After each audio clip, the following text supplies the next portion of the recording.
बात निकलेगी तो फिर दूर तलक जाएगी। लोग बेवजह उदासी का सबब पूछेंगे। लोग बेवजह उदासी का सबब पूछेंगे। ये भी पूछेंगे कि तुम इतने परेशान क्यों हो।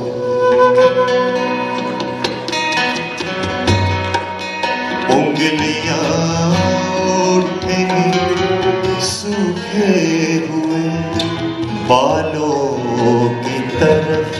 इसीलिए मैं गजल गाता नहीं कि बालों का बहुत जिक्र है इसमें।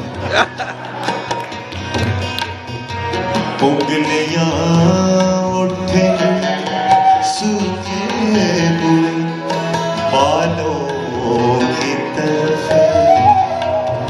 एक नजर दे